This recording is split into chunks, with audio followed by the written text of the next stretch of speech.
gootummaadhaan nu caaleeti moo namummaadhaan nu caaleeti uffata poolisii fudhatee uffatee wayita dirree waraanaa dhaabatee poolisii fayyadamee achi harakaatii nutti godhu gootummaan Oromoo caale moo maali? Uummanni Oromoo waan tokko dirqama keessan fudhachuu qabdan. Isin bilisummaa barbaannaa jettan. Akkaataa itti bilisooma yoo isinitti himan ishiin jettan. Ani kanaan dura maal isiniin jechaa ture Oromoo? Warri biyya keessa jirtanarra warri waraqaa barreessitanii no more Abiy Ahmed isa jedhuu fi free Oromo leaders, free all Oromo political figures warri jettan Oromiyaa keessa teettanii afaan Ingiliffaa kana maa barreessite jedhee si hidhuudhaaf ta'a Abiy Ahmed. Ingiliffa Ameerikaa maa barreessite Ameerikaan duulanarra godhaa jirti.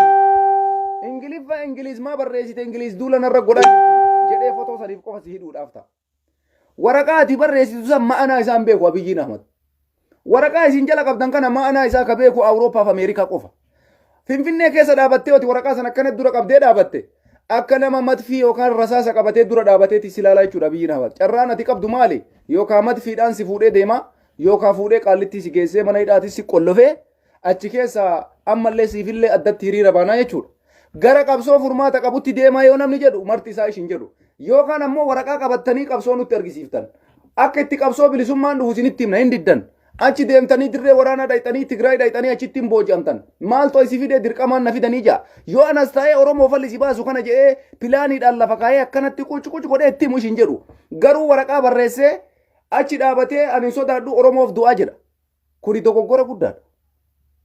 Oromoo namni jaalatu bifa Oromoon bilisummaa argachuu qabuun itti deema malee waraqaa barreessee yookaan xilaata jala taa'ee jecha takka dubbatee lammaffaa dubbatee mana hidhaatitti darbamuu miti. Kana kalee sallaa isinitti himne dheengadda isinitti himne dadhabne anduula amma isin godhaa jirtan kan naan fudhatamu. Dhugaa isiniif himaani kijiballee akka namaa kana achi dhayee as dhayee hin beeku. Waa'ee addunyaa Abiyyiin sa'aatii kanatti gizee waa'ee waraqaa barreessanii Abiyyi jala qabanirra jirra.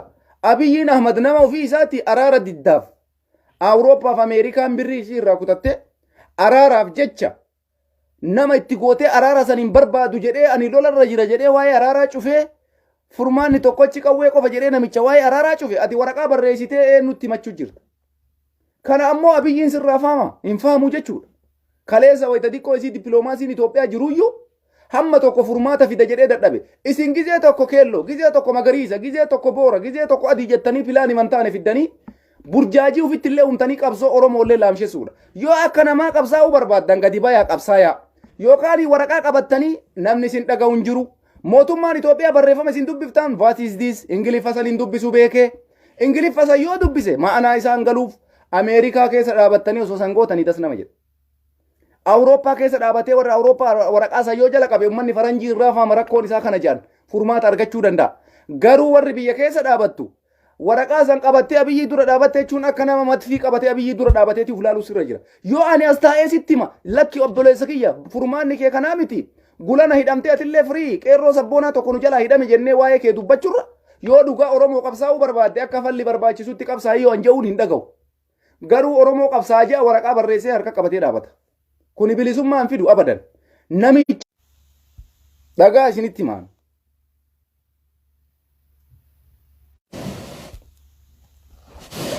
Dhagayaa jirtani Oromoo. Nama araara Ameerikaan isin araarsinaa kotta araara buusaa jennaan aangorraa na kaasuu edanii jedhee ani waraana deemee borirraa lolaa jira namni na waliin loltan jedhee nama dirree waraanaa jiru ati Finfinnee keessa dhaabattee waraqaan qabattee itti mul'isaa jirtu eenyutti mul'isaa jirta waraqaa warri Awurooppaa fi Ameerikaa keessa ta'u dheengadda yeeloo kaardii jettanii ijoollee hidha onna hidhanii birrii 6,000 irraa fudhatee gadi isin yaase Abiyyiin amma waraqaa barreessaa jedhaani waraqaa harka qabatee dhaabata maalinni kun qabattee dhaabattu yaan poolisii Abiy Ahmed Free Jawar Muhammad jechuudha okay waan akkasiiti kootu jedheen achi geesseet maatii isaatiin birrii 10,000 fidaa waa fadhaa mirga wabiitiin ja'an qabsootti jira jechuudha amma kunis. Yaa kiyyoo dhugaan qabsoo jiraattan akka ilmi namaa qabsaa'utti qabsaayaa. Kuni afaan Oromooti afaan Ingiliffaatii miti. Ingiliffaan beeytan sirri ijoollee baratte yuunivarsiitii jirtan. Na'am Abiyyiin Ingiliffaan beeku akkam gootan duuba. Hin beeku Abiyyiin Ingiliffa. Eessaa fuudhee waa'ee Ingiliffaa Abiyyii dura dhaabattan qabattanii. Sanumaayyuu biyya ofii isiitti muummichi ministeeraa dirree waraanaa dhaabatee lolchiisaa jirutti justice jechuu kun eessaa fiddeete obboleessoo. Yaa uummata akkanaan agarreen Tigreen takkaafat firii sabahat naggaa jetteen beeytu sabahat maalii kana namicha jalaa hidhame firii munfariyaa maalii namitti dheengadda jalaa hidhamte guyyaa takka gadi ba'ee uummanni Tigraay كمان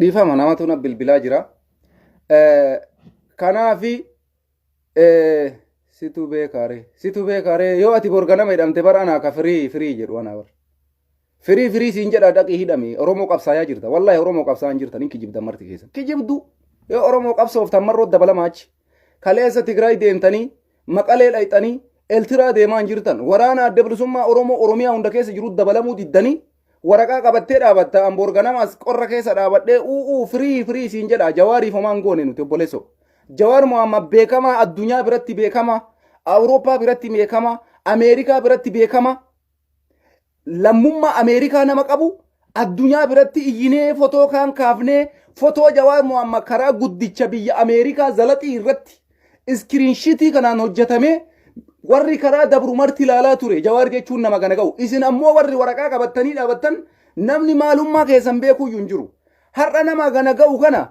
Free jennee deemnee dadhabne justice for Hacaaluu Hundeessaa innee waggaa tokko guutuu deemnee dadhabne yaada furmaataa nuti isinitti hin fudhattan nama kanarraa baradhaa yoo isiniin jennu hin barattan ani wallahi dhuguma isinitti hima qabsaayaa jirra jettaniini waraqaa keessan qabadhaa kararra dhaabadha gaaf abiyyiin achii guuree hidhatti ol isin galche free jedhee warri ala jiru OMN'n isin gabaasa sirri miidiyaa waan ta'eef hayyuun tokko hidhamee mucaan sabboonaan tokko qabee hidhamee sabboonaan tokko magaalaa Finfinnee keessaa butanii hidhanii amma maal jechaa jirtamme miidiyaan oromoo maal gabaasaa jira jaranam dheengadda ummanni walloo qabsootti geggeessaa ture walloo abiyyiin diroonii rukutaa ture oromoon hundi birma namni walloo birmate hin jiru wallaggaan abiyyiin dirooniidhaan rukute oromoo wallaggaa birmadhaa jenne namni birmateef hin jiru karrayyuun dheengadda waraana abiyyi ahmad irratti hirmaannuu nuti waraanni kun nun ilaallatu waraana xilaata kennaati jette karrayyuun abiyyiin dhaqee ummata karrayyuu cafaacafee machal godhe namni birmateef hin jiru har'a ammoo ijoolleen miskiinni Finfinnee keessa dhaabattee Jawaar jaalannaa jedhanii waa barreessanii dhaabatan kuni maal jechuudha jedhan abiyyiin dhufe ingilifiin barreessite maali Ameerikaa waliin irratti aggalaa jirtaa jedhan atis ingiliziif Ameerikaa wajjin arrabsaa jirta kana wanni abiyyiin ahmad isiniin jedhu gaafa kaan yoo fuudheet mana hidhaa isin geessa mana hidhaa yoo isin geessa yoo inni rakkina birrii qaba waan ta'eef mallaqa barbaada namichi mallaqa barbaadaa mire kanaan dura isinitti malaa waan qabatamaa isinitti himan oromoo abiyyiin ahmad kanaan duratti uffata keelloo jettanii baatii lama moo sadii uffata keelloo uffachaa turtan ayyaroo sanillee isin waliin irratti hin hirmaanne waan bu'aa hin qabne hin beekaa waan ta'eef uffata keelloo jettanii keelloo uffachaa turtan isa dhumaa irratti maal godhe uffanni keelloon heeydarii ka amma Dubaay hin jiru kana dabalatee ijoollee kumaatamaan masarata dhaabaa dabalatee hoodhaa jedhanii mana hidhaatitti ol guuran achi booda birrii meeqaan gayyaa'e marti isaa birrii 7,000 8,000 akkas kafalee gadi ba'e sababii tokko malee huccuma sammaa uffatteef jecha biyya keessatti firii ebalu jedhanii seera akkasii ibsachuu hin dandeenye yoo akka oromootitti tokko taatanii akka oromootitti rakkoo isinirra dhufe ofirraa kan hin qolanne taate ijoolleen miskiinni takkaaf lama gadi baatanii waraqaa isin qabattaniif jecha mana hidhaa isin geessan maaliif ufiinis taphattu maaliif ufitti illee taphattu kuni an akka kiyyatti waan bu'aa takka hin qabne isiniin jechuu barbaadeeti maaliif yoo jettan dhiibbaa isinirra ga'uutu caala malee bu'aa takka fiduu hin dandeessan sababiin isaa muummichi ministeeraa isin waraqaa itti agarsiiftan as jira laallibalaa qabadhee jechaa jira lolarra jira abiyyiin sa'atii waraqaa kee ilaalee deebisuun qabu inni ka jechaa jiru ani laallibalaa jira ani kombolchaaf dasee to'achuuf deemaa jira siin jedha inni ati ammoo waraqaa qabattee Ameerikaaf Awurooppaatti ka ala jiru yuungaa isin warri biyya keessa jirtan qabsoo dhugaa yoo qabsooftan qabsaaya maaliifi bakka qabsoo jirtan waan ta'eef waa baay'ee jijjiiruu dandeessan nuti warri biyya alaa jiruyyuu baqiidha diyaaspooraan gabbayee waraqaa isin barreessitan san barreessinee qabachuu irratti nama nu jalaa dhaga'u ummata dhugaa bira dhaabbannee amma dheengadda Ameerikaa keessa waan ta'e gartanii zaak duubee mootummaa Ameerikaa Joo Baayiden dura dhaabatee waraqaa isinirra qabattan san qabatee itti argisiisee rakkoon kenna kana namannu irraa hidhamee jechaa ture odoo isin waan akkasii san qabattanii abiyyii dura dhaabattanii carraan keessan maali mana hidhaati jechuudha kanaaf jarana ani waan addisitu ka'ee waan akkanattu ka'e jettanii isin achi dhooytan kana wallahi naan liqinfamu oromoo yoo akka oromooti qabsaa'uu barbaaddan tokkummaadhaan bitaa mirgaan ka'a hiriira baya hiriira nagayaa geggeessa waraana inni fideetiniin gadi naqe kana dura dhaabbadha har'a isin amma asiin ijoolleen tun amma daa'imman waraqaa qabattee hayyoota sagalee ta'aa jirti. Gabareen ammoo qotee bulaa jedhanii bulchiinsi magaalaa ganda tokko keessaa sangaa 120 sangaa 150 qotee bulaa Oromoo irraa guuranii dirree waraanaa geessanii waraana nyaachisaa jiran. Kasanirraa hafte ammoo ijoollee ganda keessa ari'anii humnaan ijoollee waraana irratti hirmaachisaa jiran. Quba qabdanii waan biyya keessatti deemaa jiru. Mee biyya dawwalaa gaafadhaa warri akkanumaan barreeffamaan ijoollee biyya keessa jirtan waan addisii ka'e jettanii miidiyaaleen ooftan dawwalaa gaafadhaame. Ijoollee sa'aatii kanatti mootummaan dirqamaa waraanatti oofaa jira. Garaagaraan ari'ee magaalaa keessaa yaasee waraanatti oofaa jira. Mana jimaa itti qamaan keessaa guuree waraanatti oofaa jira. Kana hunda osoo agartan isteeppii lamni itti qabsaa'u dhiiftanii ammallee akkuma gaafa uffata keelloo ijoollee bifa haarawaan ammallee waan kana jammarte kana guyyaa 2-3 booda hundi isaanii mana hidhaa jiru. Wallaahi kuni qabsoo miti jaran ofiin taphachuudha.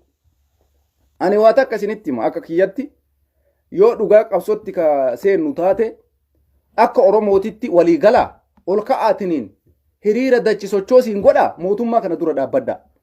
Namni qabsaayaan ijoolleen takkaaf lama waa'ee sabummaa isinit dhagayame Oromummaa keessaniif hayyoota keessaniif quuqamtanii isin waan takka gootan dhiibbaa guddaa isinirraan gaya. Yoo dhugaa garaan si dhukkube ka'ii marrootti dabalame yookaaniitiin obsi akkasumatti danda'i jiraadhu siin jechuu barbaadeeti. Maaliif wanna takka bu'aa fiduu hin dandeessu namni 2-3 addate. Wallaahi laziiman isiniif yaadeetu ijoollee biyya keessa jirtan. Nama 2-3 yookaan nama 10-20-50 homa takka fiduu hin dandeessan. Yoo akka Oromootitti Oromoon tokkummaadhaan ka'ee isin waliin dhaabbate gadi bayaa waraqaa qabachuu miti namicha sanuu achi kaasuu dandeessan. Bakka kana isin hin goonetti carraan isin qabdan carraa uffata keelloo dheengadda uffattanii sani. Yookaan mana hidhaatii isin baasu maatii keessan maatii gaarii yoo qabaattan mallaqa garaa yoo qabaattan nama aangoo qabu yoo maatiin keessan walitti dhiyaate birrii kafalanii ima isin baasan mana hidhaati. Bakka kun hin jirretti namni maatiin qabne namni maatiin kee hiyyeessaa namni maatiin kee mallaqa gahaa hin qabne hin miidhamtaa. Qabsoo yoo barbaadde yoo Jawaar garaa si nyaate yoo Baqqalaan garaa si nyaate hooyyeen warra biyya faranjii kana laalin ati ka jirtu xilaata waliini ati ka jirtu dirree dhugaa jirta. Abiyyiin sa'atii barbaadetti rakkoo sirraan gahuu danda'a. Kanaaf qabsoo dhugaa yookaan obsi haga aariin si guute laalin garaa kee qabbaneessi obsaan deem suuta tarkaanfadhu achi booda isteeppii keetiin waan barbaadderra gahuu dandeessa. Kanaafi nama jaalannu baay'ee dhabaa jirra. Ijoollee jaalannu baay'ee dhabaa jirra. Tamana hidhaa keessaa gayyaasanii guyyarra ajjeesaa jiran qeerroo akka irra waraqaa harka qabattee dhaabattuu tanniin. Maaliif kana kophaa keessan gootan isin? Kophaa keessan namicha ofii isaatii dirree waraanaa jiru waraqaa jala qabdanii hidhamtoota hidhaa hiikuu danda'a abadan. Kuni waan hin taane. Ani irra deebi'ee isin hidhaama. Quuqama isin sabaa qabdan dhibbaan dhibbatti isin dinqisiifadha. Garuu isiniif bu'aa akkasiin qabu jechuu kiyya. Jijjiiramas fiduu hin dandeessan. Isinii galee jijjiiramas fiduu hin dandeessan. Kanaafi yoo marasi dhukkube akka Ustaaz Kamaal Heboo godhi. Yoo marasi jabaatte akka Ustaaz Kamaal Heboo godhi. Yoo marasitti cimte akka Ustaaz Kamaal Heboo godhi. Dhiirri akkas gooti malee Finfinnee keessa dhaabattee Abiyyiin achiin lola deeme inki jibaa wallaahi billaahi obboleessa kiyya. Nullee nu madeessitaa ofiillee hin madoofta. Ani ijoollee akkanaa tana yoo rakkoon irra ga'e arguu hin barbaadu. Nama amma ijoollee kana keessa asirratti dinqisiifadhee natti dhagaamutu jira yoo ijoollee kana keessa rakkoon irra ga'e. Maaliif namni marti namni nu jaalannu marti callisee xilaatuma mootummaa ilma Oromoo jiru kanaan nyaatamee saabachuu hin qabu. Gara falli barbaachisutti siqutu sinirra jira. Gara ta'etti siqutu sinirra jira. Maaliif callistanii mee amma isinitti ijoollee teenna. Abiyyiin amma booda firii jechuudhaan nama hin hiiku. Jesti jechuun dhaga'u. Hin dhaga'u. Inde ani barna ajaa'ibaayyuu namicha ofii isaati. Ani asiin magaalaa kana qabadhe jedhee bakka waraanaa dhaabatee waraana geggeessaa jiru waraqaa isin qabattanii eenyutti akka argisiisaa jirtan naa galuu didan. Jaran eenyutti argisiisaa jirtan. Mootummaa biraattu jira kan hin beekne wayii biyya keessa. Isin warri biyya siyaasaa jettanii hayyoonni Oromoo miidiyaadhaan dubbattan. Pilaaniin keessan kun akkami ammoo? Ani na dhibaa bara wayittuma amma OMN irra dhufu uummanni xiinxalli isaanii kuni. Namni akkamitti nassabne jaabar. Mootummaa kamitti rakkina keessan himachaa jirtan. Ameerikaatti na fakkaate. Ani garuu akka kiyyatti Itoophiyaatti himachaa jirtan jedhee yaaduun. Abiyyi Ahmaditti waraqaa isaa yoo argisiiftan ta'e Abiyyiin eessa quba qaba intarneetaa iyyuu hin qabu ta'uufitiifu inni dirree waraanaa jira silkii kana ka duraan ittiin fayyadamaa barate deebi'e. Waan duraan dalagaa ture deebi'e kaleessallee inni waa'ee waraanaa irra ture. Silkii dheeraa wanni kaartusha kana keessaa ol harkise. Kanaan waa'ee waraanaa maalirra jirtu akkam gootan jee kanaan haasaa. Waraqaa adii san galgala televiziyoona irratti ilaaluuf immoo eenyutti himachaa jirtanidha. Muummichi ministeera maasaraa hin jiru jedhan maasaraa mootummaatii bahe Yoo Joo Baayiden itti taate nutti dhiisa. Ijoollee Ameerikaa jirtutti dhiisa. Warri biyya keessa jirtan carraan takkattiin isin qabdan waraana adda bilisummaa Oromootitti makamu yoo saniin ala ta'e akka qeerrootitti akka qarreetitti wal ijaartanii qabsoo bifa haara waan geggeessine yoo jettan qabsoo waraqaatii miti. Karaa cufuu akka namichi kun sochiin goone diinagdee isaa bifa itti unkurtaniin san irratti yoo walii galtanii Oromoon kutaa 11 isin waliin dhaabatee sochii wayii gootan godha. Yoo tanan jirre garaan kee haga fedhe Jawaariif yoo si dhukkube obsatu si caala. Wallahi wanni fiddu takka illee hin jiru ana akkuma sitti mala. Waan nama jedhu kana nama garii aarsuu danda'a gariidhaaf ammoo namni dhugaa beeku dhugaan jirtu tanuma. Waan dheengadda isin mudate san caalaa yoo isin mudate malee sanii gad wanni isin mudatu hin jiru. Waa'ee uffata keelloo jechuu kiyya. Nuti warri biyya alaa jirru ammoo fotoo keessan profaayilirraan kaayannaa. Mucaan sabboonaan tokko hidhameen jenna dhumate teenna tanuma isinitti maan. Nuti saniin alatti wanni isinii goonu takka illee hin jiru. Jawaarii Awurooppaa fi Ameerikaan beeftuuyyuu galgalaa ganama fotoo isaa addunyaa duraan dhaabannee dadhabnee itti dhiifne. Abiyyiin inumaayyuu amma waa'ee addunyaa abiyyitti haasa'uun hin barbaachisu. Sababiin isaa addunyaalleen amma waa'ee isaa dhiiftee jirti maalirraa yoo ka jettan taate inni gaafa ka'ee dirree waraanaa deema jedhu waa maraa fixee deeme. Wanni inni fixe maali? Tokko akka araarri hin jirre fixe. Lammata qawweedhaan furmaata fida jedhee murteesse. Sadaffaa namni kamuyyuu namni isa mormu akka hin jiraanne barbaada. Kana keessatti ati ammoo harka qullaa waraqaa adii qabadhee isa mormu yoo jette akkuma gootota kaleessaa Oromoodhaaf du'ee jedhaniituma naa himanii yoo ta'e malee Oromoodhaafis bu'aa buusuu hin dandeessan isiniin jechuu kiyya. Sirraa'uu waan qabuudha. Waan kana baay'ee warri biyya keessa jirtan hin shafinaa. Warra biyya keessaati. Warri biyya alaa jirtan ammoo qabsoo keessan ka jirtan itti fufa. Hiriirri jabaatee itti fufuudha qaba. Rakkinna qabnu jabeennee dhageessisuu qabna. Oromiyaa keessa ammoo haga yoom walitti ilaaltan isin Oromoo. Ummanni Karrayyuu dhumaa jira. Ummanni Wallaggaa dhumaa jira. Ummanni Booranaa dhumaa jira. Ummanni Walloo dhumaa jira. Oromoo maaliif hin birmanneef isin? Maaliif walii hin birmanne? Oromoo guyyaa kan walii birmattanis. Mootummaan naannoo Oromiyaa nama dhumu kana dhiise.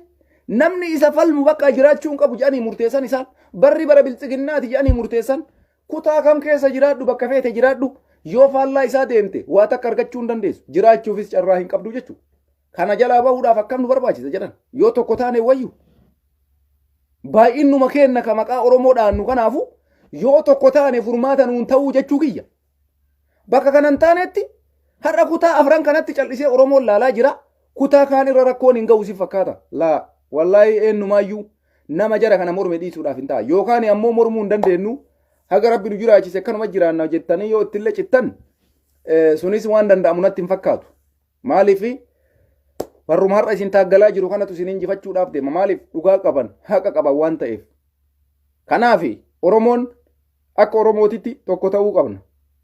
Wal jalaa dhaga'uu qaba. Keessattuu uummanni ani warri kaleessa waggaa 27 wayyaaneef ergamaa ture yoo har'a bifa haarawaan deebisee Oromoo ergatu an baay'ee na gaddisiisa.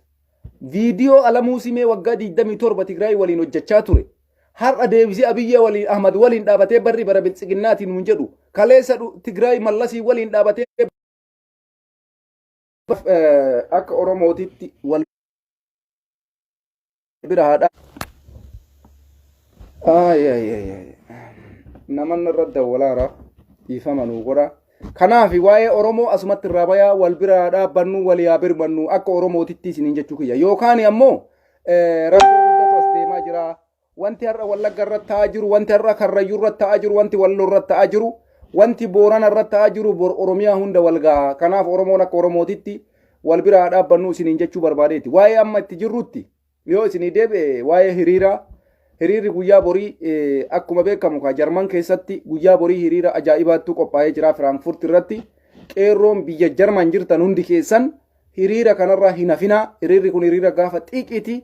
Hiriira kaayoo qabuudha. Waraqaa ijoolleen Finfinnee keessa qabattee baatu san hunda isaa qabatamee qophaa'ee jira. Isin warri Finfinnee keessa jirtan waraqaa san dhiisa. Maaliif namni isinidha waan ta'eef nu bira rakkoon hin jiru namni nu hidhu hin jiru biyya nagaati biyya dimokiraasiiti. Abbaa feene jala qabachuu dandeenya jechuudha waraqaa kenna. Isin ammoo warri biyya keessa waraqaa olii gagwanni gootan sun osoo dhiiftanii dasna waan bu'aa hin qabne hin dalagina. yoo qabsoo barbaadan akka seeraatitti wal gurmeessaa qabsoo biraa jammaraa malee kuni mana hidhaa dhaquudha malee qabsoo miti. Kanaafi qeerroon Jarman jirtan guyyaa borii akka ajaa'ibaa kanatti of qopheessaa. Amma ammoo wanni sirrii ta'ee isinitti himamuu qabu isinuyyuu ni beeytanii koronaa vaayirasii jechuudha akka malee baay'achaa jira. Seerri biyya kanaallee numa beeytanii. Kanaafuyyuu waan isin barbaachisu teestii jechuudha. Teestii warri marfee waraannatin teestii ka sa'atii 24 turu qabaachuu qabdan jechuudha. Ganama osoo bakka hiriiraan deemin teestii taatanii waraqaa san harkatti qabattanii deemuu qabdanii. Poolisii jira, sakuuritii jira, ilaalama waan ta'eef kontiroolii waan jiruuf sanirraan kuni waan sirriitti isin barbaachisuudha jechuudha. San maleeyyuu warri marfee waraannateeyyuu marfee torbee lama asii warri qabdan marfeen kuni sirrii isinin fayyadu waan ta'eef isinis teestii isin barbaachisa natti fakkaata. Warri marfee jalqabaa waraannatan jechuudha. Guyyaa 15 gaga'utti marfeen kun akka seeraatitti boota kaa'amu jira. Kanaaf teestii godhachuu qabdan. Teestii godhattanii waraqaa keessan ka teestii harkatti qabaachuu qabda. Warri waraqaa kaan hin qabde jechuudha. Waraqaa amma nama hausvaayizii qabu jira. Warri yeroo dheeraadhaaf teestii lammaffaa sadaffaa godhee jira. Kanarratti jabaattanii itti dalaguu qabdan jechuudha. Hiriira deemuu qofa osoo hin taane waan isinii fi nagaa fi seera biyyaallee eeguun naamusallee eeguun barbaachisaadha jechuudha. Maaliif poolisiin achi waan jiruuf iddoo hiriira nu baanutti seeraan nu eeganii qaama poolisiitu jira. Poolisiin kun achitti waan kana dirqama isin gaafata jechuudha. Kanaaf dogoggoraan waan kana yoo deemte adabbiitu jira. Ishtiraafee waan jedhamu jira. Adabbiin kun sirra ga'uu waan danda'u. Kana ammoo teestii kee ganama akkuma hirriba ol kaatee qophooftee tikeettii kee muratteen teestii godhadhu. Warri hausvaayizii qabdan hin qabdanii informeeshinii kun ijoollee biyya Jarman jirta warra bor hiriira irratti argamuuf jechuudha. Kanarratti sirriitti qophaa'uu qabdanii sanirraan ammoo maaskii illeen dirqama jechuudha. Maaskii irraanfachuu hin qabdanii. Maaskii keessan irraanfachuu hin qabdanii. Ka kanarraa hafe ka addaan sissiqaa maalii kana achittuu san poolisiin isin sirreessa. Meetira 1.5 kana jechuudha. Maaliif wanni kun waan sirriidha. Biyya kana keessatti biyya seera qabdu akka biyya kennaatii miti naamusa biyya tokko eeguun seera biyyaa eeguun dirqama. Kanaaf waan jiru walitti himnaa jechuudha. Biyya kanatti isin hin beeytan waan ta'eef seerri asitti hin beekamaa waan seerri jedhe cabsuun hin ta'u seera kabajuun barbaachisaadha isin jechuu kiyya. Kanaaf hiriiruma keessanillee akka gaariitti geggeeffattanii qaaqa tokko malee waa maraa xumurachuudhaaf barbaachisaadha.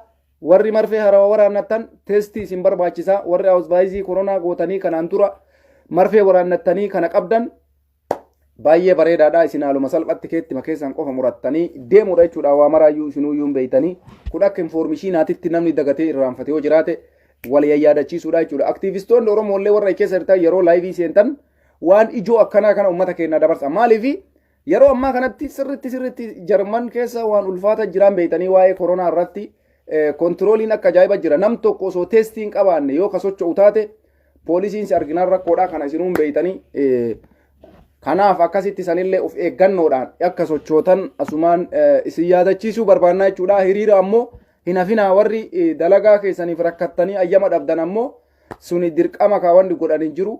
Warri ammoo ayyama dalagaa hin qabne jechuudha. Guyyaa borii firaayii ta'ee namni kun amma namni martuu ijoolleen akka duraaniitii miti. Namni hundi keenya akka dalagaa jirruun beeyna. Kanarratti ka Oromoo warri mana jirtan jechuudha. Akka tasaa ta'ee ayyamsiifattanii ayyama hojii isinii kennamuu dhabe dalagaan dirqama waan ta'eef warri kun ammoo nafinaa hiriirri kun hiriira gaafa xiiqiitii achitti wal argaan jabaachuudha. Hundi keessanuu waa'ee Oromoo irratti waa'ee hayyoota Oromoo irratti akkuma kanaan duraatiitti bifa haarawaan sagalee ta'uun itti fufuu qaba jechuudha. Ameerikaa keessattis naannoo hundarratti bifuma kanaan hiriirri qophaa'aa jira jechuudha. Kana bifa kanaan laaluu barbaachisaa jechuudha. Wanni biraa waa'ee amma qabsoo biyya keessaatitti yoo isinii deebi'e bilxiginnaan waraana addisii bannee jirra magaalaa kana seennee magaalaa kana qabannee magaalaa kana akkas goone jedhanii kijiba propagaandaa oofaa jiranii magaalaa kana akka amma ibsa miidiyaa Tigraay irraa hubannetti ka jedhaa jira mootummaan Tigraay ufii kennaa iddoo barbaanne laallee waraana keenya bakka irraa siisine malee wanni namni qawweedhaan yookaan injifannoodhaan dhufee magaalaa kanaa nu baasee fi wanni akkasii hin jiru ka jedhu baasanii yooma sanuuyyuu ta'e Abiyyiin Ahmad halkan takkatti qofa lolee bakka kana mara ga'uun inumaayyuu hin danda'amu kuniyyuu ragaa qabatamaa tokko jechuudha.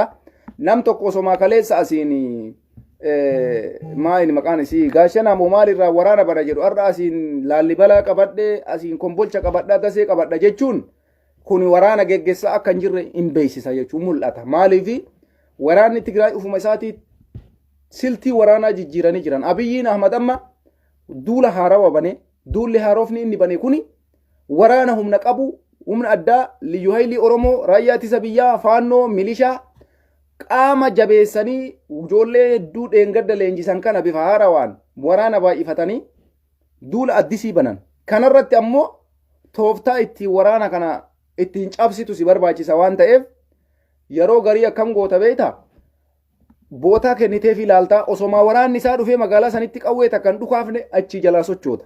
Maaliif yoo maka ta'uyyuu ta'e jechuu kiyya bara. Amma akkam inni jedhetti kaleessuma dheengadda maqaan isii maa inni magaalaa minni achi waraana asiin bor walaana kallattii kana labsina jedhee qabate suni kallattii saniin amma halkan sana asiin qabanna jedhe borumtumaa qabannee jedhe deebisanii amma ammoo har'a maal jechaa jiran daseellee qabannee jechaa jiran amma sa'aatii nama isinii haasa'u kana daseellee qabannee jechaa jiran kombolcha sin qabannaa jechaa jiran laallibanaa qabannee jechaa jiran dabrasinaa qabannee jechaa jiran kuni marti amma akkamii ta'uu danda'e ka jedhu warrummaan Abiyyi Ahmaduyyuuf gaafachuutu sirra jira. Wanni kijiba ta'uu lafuma jira jechuudha. Sababiin isaa Abiyyiin Ahmad miidiyaa biyya keessa jiru hunda cufee jira. Ummanni biyyaa informeeshina biraan dhaga'u waan ETV'n dubbatuun alatti waan faanaan broadcastiin biyyaa dubbatuun alatti waan OBN'n dubbatuun alatti informeeshina nam tokko argachuu hin danda'u biyya keessa. Wanni isaan tooftaa kana godhanii dasee qabanne kombolcha qabanne maarree qabanne xaayyee qabanne jechaa jiraniif kana ummata waraanatti oofuudhaa fi muummichi ministeeraa dirree waraanaa deemee ati teettaa isa jedhu duula addisii banan. Kanaaf amma ijoollee ganda keessa ari'anii dirqamaan waraana irratti oofaa jiran ijoollee. Kuni maalirraa maddaa tokko ummata waraanatti dirqamaan oofuudhaaf tooftaa kana baasan. Lammata mallaqa sabaasabaa jiran. Mallaqni sabaasabaa jiran kuni isaatii jechuudha miidiyaan Abiyyiin Ahmad birriidhaan bitate kuni isaatiin jechuudha miidiyaan inni birriin bitate kun kaleessa galgala nama gara 25-26 hordofaa jira. Sababiin isaa maali? Injifannoo galmeessinee jirra. Laallibalaa qabannee jirra. Kanarraanuu kaka'e muummichi ministeeraa yeroo dhiyootti dachii hunda ni qulqulleessinaa injifannoo ajaa'ibaatiin deemaa jirra jedhanii boota amma inni mana wayii keessa taa'ee jeneraalota waraanaa wayiin haasa'u san mul'isaniit. Gize masan ummanni mallaqa warri Itoophiyaa taatan jedhanii ummanni Itoophiyaa birrii itti kennaa jira. Amma maal godhaa jiranii mallaqa walitti qabachaa jiran jechuudha. Isinii galaami magaalaa takkatti waraanaan lolanii hin qabanne bar. Magaalaa kaleessa amma inni qabanne jedhe ta'awwalaa qabanne inni jedhe san xiyyiitii takkan tokkofne xiyyiitii takka akkanuma waraanni Tigraay sirti ofiitiin dhiisee bahe. Magaalaa takkatti tajarri qabanne jedhan lolaan hin qabanne takka. Kana ammoo an akkana mul'atetti waraanni kallattii biriin banamaa jira jedhee yaada. Maaliif magaalaa amma Abiyyiin qabanne jedhu Laallibalaas yoo kaka dhiisee bahu taate kombolchas yoo kaka dhiisee bahu taate asiin magaalaa Waaldayaas yoo gadhiisee bahu taate waan achi keessa jiru hunda funaannatanii jiran isaan qocatanii magaalaan dachii Amaaraati yoo barbaadan itti najaman gadhiisanii bahuu danda'an. Amma ammoo maal godhan lafa jiidha qabdu dhaquu barbaadan ammallee lafa jiidha qabdu beeytanii jiidha qabu jechuun warra diqqoo isii haga ammaatitti hin tuqamin. Isinii galaa mire lafa haga ammaa hin tuqamin dhaqanii sanniin irraallee waa funaanuu barbaadan. Amma waraanni Tigraay eessa dhaqe? Dabra Birhaaniin bira dhaqe laa. Dachii Amaaraa Laallibala irraa kaasee asiin hunda isii nazzafee waan achi keessa jiru baasee akka jiruun fe'ee Maqalee galchaa ture. Amma ammoo maal godha? Magaalaan tuqamin seenuu barbaadan amma isaan. Wayita Abiyyiin asiin kombolcha seenu waraanni kun eessa jira? Gondariif Gojjam seenaa jira. Waraanni Tigraay jechuudha. Waraanni Tigraay dasee keessaa ba'ee eessa dhaqaa jira? Naannoo Amaaraa Bahardaar seenuudhaaf itti muraara. Bahardaariin keessaa waan jiru nazzafuu barbaadan ammas achi booda Gondar seenuu barbaadan. Dachii Amaaraa tana waliin ga'uu deemaa jiran jechuudha. Maal godhaa jirarree? Dachii Amaaraa tana garamitti deebisaa jiran? Ekonomii Amaaraa gara zeerootti gad deebisaa jiran jechuudha. Parsantii duwwarratti zeeroo irra gaggalmeessaa jira. Har'a yoo Abiyyiin Laallibalaa seene Laallibalaa keessa maaltu jira? Fooqii mana namaa malee qabeenyi takka keessa hin jiran qullaa deebiteerti. Ummata gabaree wanni takka wanni Abiyyiin achi fuudhu takka hin jiru. Amma isaan eessa deeman? Magaalaa minni barbaadu tana dhiisanii fi waraana san akkasuma jala sochoosa. Waraanni socho'u kuni gara biraa deemaa hin jiru. Dachima Amaaraa kallattii birii waraanuu deemaa jira. Har'a kallattii afurii waraanni qabarame gara Goojjamirraan magaalaa afur amma waraana Tigraay harka seenti. Waraana Adda Bilisummaa Oromootii fi waraana TDF harka jirti. Magaalonni tun amma haarawa. Kana keessa amma warshaa faabrikaa wanni marti fe'amuudhaaf deema. Dachii Amaaraa akkana gootee waliin ga'uu deemaa jiran. Abiyyiin dhufe kombolcha qabadha. Kombolcha keessa homaan jiran. Wanni takka hin jiran kombolcha keessa. Waan takka qullaa. Dachii qullaa dhaqee yoo seeni nama achi keessa jiru waan takka waraana Tigraay takka achi keessaa fuudhuu hin danda'u. Maal itti godha Tigraay kombolcharra?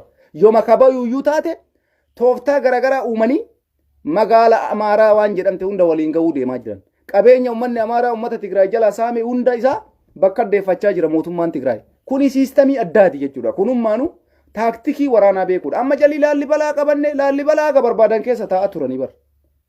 Goojjam laala amma Goojjamiin seenaa jiran sa'aatii kanatti. Goojjam jechuun iddoo jiidha qabduudha. Amma birriin baankii jira, manni marti nyaata jira, mallaqa jira. Goojjam seenanii waan Goojjam keessa jiru maqalee fe'an ammas. Achirraa waraana Abiyyi Ahmad kallattii saniin jiru akkuma gurra qabanii akkuma kanaan duraa booji'aa gara maqaleetitti achi oomishan jechuudha. Kuni waan lafarratti amma dalagamaa jirudha. Taaktikiin amma jarri irratti dalagaa jiran kana. Maaliif kana isiniin ja'a beeytanii? Mee amma magaalaa Abiyyiin qabadhe jedhu halkan takkatti akkatti wanni deemamu jiru jedhan. Dhugaa isinitti ba'an. Magaalaa takkatti halkan takka qabadhe osoo lola xiyyiitii takka jarri itti dhukaasaan jirani. Wanti Abiyyiin kombolcha dhufee argan jarri eessa jiran? Waraanni sun akkasumatti ba'ee gara dachii Amaaraa kallattii birii weeraraa jira jechuudha. Si boqachiisuu barbaachisa mee qoyi. Jooni si bilookii si godheera. Baafadhu mee jamba baasini. Baafachiiseera tokko bilookii godheera ijoollee bilisiginnaa tana mataa garagalchuudha akkatti. Kanaaf jedhana wanta akkasinitti himuu dhufe kanarratti jechuudha. Kun amma mistiraawii giggiri jedha mala. Dachiin Amaaraa tahafte hundi zeeroo deebi'uudhaaf deemti. Dasee kombolcha minaamina waan takka itti najamu uummanni Tigraay. Kaleessas guutuu keessa jiraachuu fi miti. Waraana Abiyyi achi keessa jiru kan booji'an waan achi keessaa funaannachuu barbaadan funaannatan gadhiisanii baanis dantaa miti. Waraana isaanii garuu ilmoo takka ajjeesuu hin dandeenye Abiyyi nagaa. Ilmoo takkatti. Akkuma isiniin jee jarri garam deemaa jiran gara Bahardar, gara Goojjam, gara Gondar. Dachii kana seenuu barbaadaa jiran bakka jiidhaa. Kana seenuudhaaf ammoo sa'aatii amman isinii haasa'u kanatti magaalaa afur harka galfatanii jiran. Gara Gondariin jechuudha. Gara Goojjam jechuudha. Gara Goojjam. Taphattii miti ka. Siltii waraanaa beekuu jechuun isa kana jechuudha. Wayita Abiyyiin fayyaalessi dachii qullaa dhaqee qabatu jarri bakka waraanni isaa jiidhaan jiru dhaqanii waraana jiidhaa sana ciifottoisanii bakka jiituu qabatan jechuudha. Waraanni adda bilisummaa Oromoo waliin jira sa'a kanatti. Kanaaf wanti qabatama lafarra jiru kana jechuudha. Laallibalaa qabatee dhiisee waan nu ilaallatu miti. Osoo jabooma waraanaa qabaatanii kaleessuma dura dhaabatanii lolan. Kaleessuma akka taseen hin qabatamne godhan. Kaleessuma akka kombolchi hin qabatan. Waan hin taane irratti wareegaman kafalu waraanni Tigraay. Dhugaa isinitti baal. Wareegama wanni kafalchiisu takkas hin jiru. Sababiin isaa dachiin dachii Amaaraati isaa waan achi keessa jiru hundu zeeroo deebi'eemi homaan jiranii bar. Homaan jiranii bar. Kun amma mistira bar. Homaan jira waan takka. Mana qullaa dachii qullaa Amaaramaatti godhan. Hunda keessa ayyoo osoo bayan yoomatti takkatti najaman. Garuu jarri bayaan jiran siltii jijjiiranii boota biriin waraana baraa jiran jechuudha. Gara Oromiyaa keessaa waraanni addisii banamaa jira. Siltamiin tokko ammoo Abiyyi Ahmad qoroxaa jaansan itti qoroxamaa jira. Abiyyi Ahmad gara Dasee fi gara wanni asoofanii achitti itti muranii Finfinnee seenuun deemamaa jira. Waraanni adda bilisummaa Oromoo bakka kanatti seeqadhaa iyyuu warra. Bakka waraana adda bilisummaa Oromoo kanatti seeqadha. Warri waraqaa qullaa qabatanii dhaabattan gammachuu abbooyyee bira deema. Dhugaa isinitti hima qabsaayaa eega jiraattan bilaashatti mana hidhaa ciisuun bu'aa takka isiniin qabu. Qabsoo yoo ka barbaaddan taate jaal gammachuu abbooyyee bira deema. Yookaan jaal marroo dirribaa yookaan jaal sanyii yookaan ustaaz Kamaal Heboo kama maayii kana isin biraa deeme. Yoo nama kaawwan illee wallaaltan ustaaz Kamaal Heboo hin beeytuumi dheengadduma isin biraa gadi ba'ee bar garaan isa gubatee jennaan. Qabsaayaa akkanaa kana jira bar. Kanaafuu waraanni amma Finfinnee marsee jira. Miidiyaa Faransaa 24 jechuudha afaan Ingiliziitiin kan inni dabarse Abiyyi Ahmad gaafa inni dhaqee Laallibalaa daawwatu Finfinnee qoroxaa taate fooqii Finfinnee jala waraanni adda bilisummaa Oromoo fotoo ka'ee Finfinnee nutti argisiisuudhaaf ta'a. Akka qaldii wal dhiisuun hin jiru barana. Inuma hin jirre qaldiin akkasii qoroxaa isa jedhamu sani. Hatta waraanni Tigraay meeshaa waan barbaachisu hunda waraana adda bilisummaa Oromoo bira dhaabbatanii Finfinnee dhuunfachuudhaaf walii galamee jira. Kun sirriitti irratti dalagamaa jira. Sirriitti Abiyyiin Ahmad qofti achi siqu. Amma inni akka silaa Bishooftu irraan fagaannee bara Abiyyiin. Abiyyiin maal godhaa jira beeytanii akka informeeshiina qabnutti. Xayyaara isaa keessa bu'ee dirree waraanaatitti xop achirraan informeeshiina kennee oduu jiru fudhatee ajajoota waraanaa walii qabee hamilee itti kennee akkaataa waraanni itti deemaa jiru laalee xayyaara isaa keessa seenee Bishooftumatti deebi'a. Amma Bishooftuu kanarraa Abiyyi hambisuudhaaf dalagamaa jira. Kanarratti ammoo waraanni ajajoota waraana adda bilisummaa Oromootii fi ajajoonni Tigraay walii galanii jiran. Dachii Amaaraa taphututte dhiisaa jiran. Akkam godha meeshaan gugurdaan amma Oromiyaa seenuudhaaf deema. meeshaan gurguddaan gaafa Oromiyaa seene Finfinnee gaafa Abiyyiin kombolchaa fotoo ka'u jarri waraana adda bilisummaa Oromoo fooqii Finfinnee jala dhaabattee fotoo ka'uudhaaf deemti. Gaafa san abbaan fedhe waraana adda bilisummaa Oromoo Finfinnee keessaa baasuu hin danda'u. Fooqii san dirooniin rukutamoo fooqii Finfinnee akkam godhuu danda'a? Kuni amma siltii addisiidha. Qoroxaa beektu qoroxaa isa jedhamu santu Abiyyi qoroxa godhuudhaaf deemaa jira. Kanaaf Abiyyiin kiyya miskiinni Laallibalaa qabadhe jedha. Dachii qullaa wanni takka keessa hin jirre kombolcha qabadhe koottuu qabadhu kombolcha achuma jirti. Dachiin eessa deemti sila? Garuu waraana ajjeesuu hin dandeettu. Waraana tokkocha argattee ajjeesuu hin dandeessu. Waraanni qoroxaa isa jedhan sansi ukkaamsuudhaaf deemaa jira jechuudha. Gara ol deebitee Finfinnee seentuun dhabuudhaaf deemtaa jechuudha. Shawaa keessaan asiin sitti muramee walakkaa shawaa keessaan sitti qurxamee jidduma tanatti hafee waraanni Abiyyi Ahmad akka jiruun Abaa Mansuuraan taane maal jedhe naan jedha. Waan irratti dalagamaa jiru kaartaa dheengadda irra dhaabatanii kaartaa mul'isaa jiran sun waan taphaatii miti bar. Isinii galaami inni miskiinni rabbii tana qabadhe oolmaa gootaa jedha OBN dhukkeetti kaasaa jira. Akka fiigan kanatti osoo lolli xumurame maa rakkata sila. Sila maaliifi waggaa tokko eega Abiyyiin Ahmad osoo akka amma godhu kanatti injifannoo goolabuu danda'a. Habiibi ofis hin gowwoomsin uummata Itoophiyaas hin gowwoomsin. Nuti ammoo Sistamii waraana Tigraay itti deemu kaleessas agarre har'as sitti himnala. Manaa gadi baasanii akka ati manatti ol hin deebine si godhuudhaaf dalagamaa jira. Kana quba qabaadhu utuma socho'e. Manaa gadi si baasanii wayita ati mana keetii ol deebuudhaaf deemtu karaan si cufachuuf deema. Kana liqimsii fudhu. Tanatu si dalagaa jira malee akkuma salphatti halkanuma takkatti Laallibalaa qabatta guluftee dhufte. Halkanuma takkatti dasee seena jira. Eessa jira wanni akkasii? Ka akkas dandeettu. Gaafa waraanni kun dhufee asii ka'ee shawaa roobitti. Dabrasinaa dhufee achitti Finfinnee jala ga'u maa cal'istee teettee laalaa turte. Maa teettee laalaa turte. Ka takkamaan dhuftee Laallibalaa qabattu. Eessa jira? Wallaahi kun kijiba dhugaarraa fagaate. Tigraay isinitti hima Oromoo. Pilaanii addisitu lafa kaayame. Amma inumaayyuu Finfinnee dhuunfachuu irratti dalagamaa jira isinitti hima.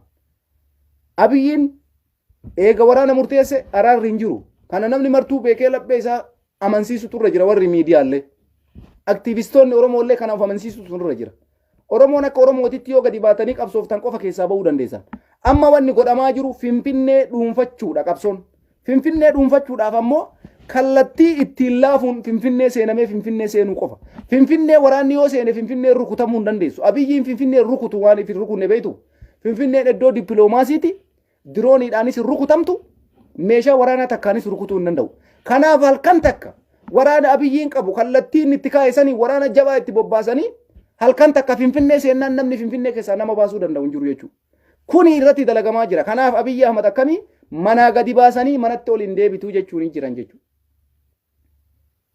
Maaliif kana isin hin beekna beetanii? Osoo inni akkuma jedhame waraanni Tigraay isa dura dhaabatee guyyama sadi guyyama lama waraana geggeessanii osoo dasee qabate osoo kombolcha qabate fakkeenyaaf osoo lola geggeessee guyyaa sadi guyyaa afur Laallibalaa qabate silaa waraana Tigraay damassaseetuma qabate jetta. Nama halkan achi qabadha jedhee borumtumaa qabadha jedhu nama galgala borachi dhaqa jedhee borumtumaa dhaqe jedhu waraana geggeessaa jira jettee yaaddaati. Allahu akbar. Inumaayyuu kun kijiba. Jarri ufuma isaaniiti akkuma kanaan dura godhan. Isinitti malaala. Waa lama isinitti hima tokko. Gaafa Abiyyiin dhufee Maqalee rukutu maal godhe waraanni Tigraay? Nuti Maqalee keessaa baanee jirra. Maqalee rukutinii. Ummata nagaan ajjeesinii jedhaniin. Koottuu bakka nu jirrutti nu waliin taaggali jedhaniini Maqalee keessaa bayan. Eegasii Maqalee keessaa bahuu didee saanqaa ol buqqisee karra buqqisee nama nagayaa fixaa ture Abiyyiin. Isa dhumaa irratti maal godharree? Kallattii inni hin dandeenye waraana biraa itti bananii itti cabsanii waraana isaa qoroxaa kaan achitti hambisanii meeshaa inni qabu taankii gugurdaa irraa fuudhanii ari'anii achi keessa baasan. Isa dhumaa irratti ammoo gaafa dasee qabachuu barbaadan qalabatii keessa galchine jedhanii waraana isaanii daseen hin qabamtu caffaraa turan. Mee amma waraana Tigraay tokkocha hima ka Laallibalaan hin qabatamtu jedhee dubbatu dhageettanii namoota tokkocha itti najaman jechuu kiyya bakka ofii isaaniitii barbaadanii gadhiisan Abiyyiin fiigee dhaqee qabadhee jiraa jira lolaanii miti ofii isaaniitii dhiisanii deeman. Lammaffaa isinii daggama gaafa Affaar keessaan yaada jijjiiranii waraana isaanii naannoo Amaaraa kana dhuunfachuudhaaf karoorfatan maal godhan? Waraana isaanii parsantii tokko Affaar keessaa deebisan. Akkuma waraana san Affaar keessaa deebisanii maal jechaa ture ummanni Amaaraa? Juntaan barbadaa'ee Affaar keessaa dheessee bahee jira. Ummanni Affaar gootonni Affaar barbadeessite juntaa dhabamsiifte jedhan. Itti qirqisanii warruma Amaaraa kanatti dhukkee itti kaasanii itti naqanii dachi amara isin agartan kana dhukke itti kaasanii dasee kombolcha laalibala maarre aga shawaroobiit aga dabrasinaatitti afuufanii deeman jechuudha. Amma ammoo maal godhan abiyyi waraana irratti hirmaadha jennaan yaada jijjiiran. Ayyee bareeda. Eegati waraana irratti hirmaatte wannummaan barbaannu iyyuu sihii mataan dubbiituu sihii taankii keellee fidii koottu lokoftorii keellee fidii koottu asuma nuusiqii jedhanii ni jalaa isiqaa jiran asuma nuusiqii jedhanii ni jalaa isiqaa jiran achi booda maal godhuu deeman qoroxa beeytu qoroxaan kun waan addaati bar qoroxaa kanatu dalagamuudhaaf deema gaafa qoroxaan dhufee waraanni abiyyiin deemuun kun qoroxame abiyyiinis gaafa san waraanni adda bilisummaa Oromoo Finfinnee qoroxa abiyyiin jidduu kanatti qoroxaaniin murama assalaamu alaykum wanni takkan jiran jechuun warri irra zannaxee isaati irratti yaa'ee 50 60 laalu dubbiin teessan halkan takkan daaraa taate aniin har'a namni 200 laalu kuni ganaa kumni 200 na laala jechuudha. Gaafa Abiyyi Ahmaditti qoroxaan murame akka har'a gurri keessan amma isaatii bira malee isin hin jiru isaatii dhaytanii fiidanii achi dhaytanii maaltu ta'e magaalaa tamtu qabatame achi dhaytan har'a ammoo nama meeqan na laalaa jira nama 200 na laalaa jiraami. Gaafa Abiyyi Ahmaditti qoroxaan murame 200 galtanii na laaluu dandeessa. Maaliif? Har'a kaa dubbiin ka jirtu isaatii bira isaatiin achi Abiyyi waliin dalagaa baacaa dabalee akkami ka zaaree minaallee jedhaati dawwala min tafaxxaree minaallee zaaree ma baqa kana dhaga'uuf achi fiigan ka amma diqqaa guddaan achi wal fixaa jira. Kuni waan tasallee isinii taale guyyaa muraasa booda Finfinnee waraana adda bilisummaa Oromootiin dhuunfatamti. Abiyyiin Ahmad Tigraay keessatti qoroxamee qoroxaadhaan achitti waraanni isaa guutuun qabamuudhaaf ta'a. Waraanni inni dheengaddaas eegee booji'ame hundi isaa Abiyyiidhaan loluudhaaf qophaa'ee mishigiin ijaarame lafa qabate sochii godhaa jira. Kuni marti isinii qophaa'ee jira. Addisii injifame dhiisi waraannummaan isaa mataan isaa ka dheengadda akkasitti faaruu farfataa ture afaan Oromoo afaan Amaariffaatiin. Walaloo baase suni Abiyyi Ahmad barbadeessuudhaaf qophaa'e sunillee. Waraannummaan isaa mataan isaa jechuun kan Tigraay jeelee injifate dhiisi. Kanaaf jaran wanti waa'ee waraana amma geggeeffamaa jiru irratti yaanni kiyya kanaa jechuu barbaadeeti. Abiyyiin Ahmad lolaan magaalaa qabate takkas hin qabu. Iccitii isaa galgala magaalaa san dhaqa jedhee borumtumaa dhaqaa jira jechuu kiyya. Waraana meeqa ajjeefte meeshaa meeqa boojjite hoo jedhaniin oma takkaan jiran qalayyii isaa achi fotoo isaa kaasee nutti argisiisa. Kana wanti lafa jiru. Tigraay ufuma isiiti magaalaa ofii keessaa shul jettee bahuu barbaadde keessaa baate osoo Abiyyiin quban qabne waraanni ishee eessa jira? Gojjamiif Gondar jira jechuudha. Yeroo dhiyootti Bahardaariin eeggadha.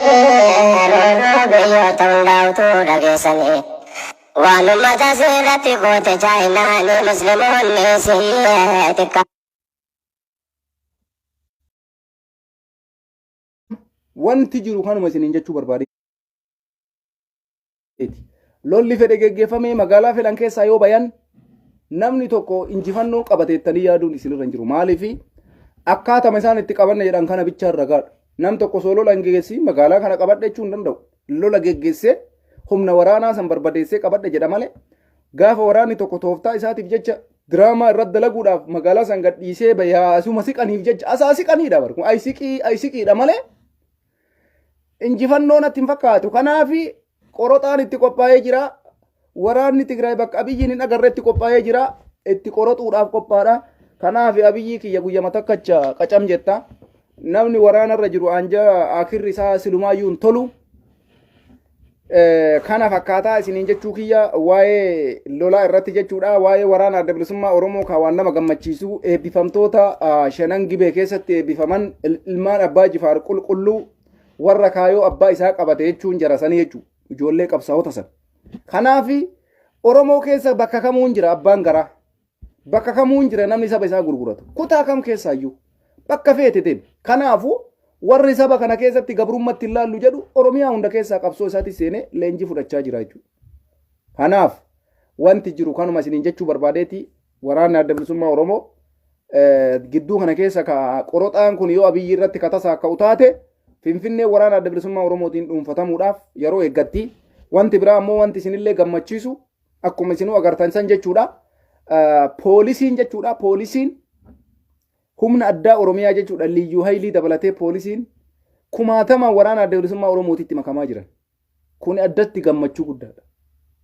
Poolisiin Oromiyaa yoo akkatti 1,100 wayi 1,200 1,300 waraana adda bilisummaa Oromootitti makaman sirni kun akka inni kufee bacancare lafa gahe kanumarraa mul'ataa jechuudha. Kanaafu wanti jiru kanuma. Kanaafi poolisiin Oromiyaa galatooma kaleessallee kanuma isinii dhaamaa turre. Abiyyi Ahmad eega Oromoo ta'e kaayoo abbaa isaa maan qabannee kaayoo nama biraa qabataa isiniin jechaa turre. Abiyyiin ani kabee kun Jimma keessatti kaayoo kenna mootii jennee kan waamnu abbaa Jifaari Mililikii miti. Maaltu kaayoo abbaa Jifaari isa dhiisisiisee kaayoo Mililikii isa qabachiisee Xayyib Abiyyiin ilma abbaa Gadaati. Maaliif siidaa mootii abbaa Jifaar maasaraa mootummaa keessa nuun kaayirre eega kaayoo abbaa isaa qabachuu danda'u ta'e hin kaadee jechuu abbaa Jifaaruyyuu hin kaadee jechuudha bar. Ati bakka nan buutu jeeni Mililikii fi Hayila Sillaasee bakka na bu'a jee maasaraa keessa kaayee bar. Tokko ammoo akka waan Abiyyiin achi dhalateef waa'ee achi dalagaa jiruuti ta'e kama nama arrabsu jira. Sun dogoggora guddaadha. Abiyyiin osoo dhugaa kaayoo abbaa isaa qabatee silaa maasaraa mootummaa keessa siidaa mootii abbaa Jifaartu taa'a tureeyyu. Oromoon abbaa Jifaar seenaa keessatti ashkara meeqa qaba, gabra meeqa qaba. Ummata Awurooppaa beelaa kana nyaata geessaa ture bar. Seenaa nama kana awwaalee galmi abbaa Jifaar maasaraa mootii abbaa Jifaaraa garraa asaddasne Abiyyiin Ahmad. Dheengadda Abdii Geetaachoo Facebook irratti poostii godhe jalqabamee jira asaddasuudhaafi hin barbaanna waan gaarii. Siidaan maasaraa mootii abbaa Jifaar yoo asaddasame dasna jedhan akka ilma Oromoo tokkotti nama seenaa Oromoo keessatti iddoo guddaa qabu tokko jechuudha. Abiyyiin Ahmad osoo akka jedhu san Oromoo bakka bu'ee waa'ee Oromoo beeke silaan maasaraa keessa kataa'uu qabu siidaa mootii abbaa Jifaarii fi Oromoota biroo kanniini malee siidaa Mililikii fi Haayila Sillaasee Abiyyi bakka bu'u ture. Tokko kanaayyuu hin beeku abbichuu jechuun alatti kana asumaan namni martuu hubachuu qaba jechuudha. Waa'ee Oromoo dalagaan jiran jarri ofirraa gatan waa'ee Oromoo badheetti darban waa'ee Oromoo irraanfatan isaan ka godhaa jiran akkuma isin argitan kana zamashaa Mililik jedhanii kanarratti hirmaatanii kana duulaa godhaa jiran. Kanallee itti himnee dhaga'uu dide Oromoon. Kanallee itti mul'ifnee dhaga'uu dide Oromoon. Gadiin ba'uuna ajjeesanii jira. Garuu Abiyyiin Ahmad harka qabeetuba lola oofu. Eebatee bara nama ajaa'iba bara. Wallaahi billaa waan uummata Oromoo kun waan nama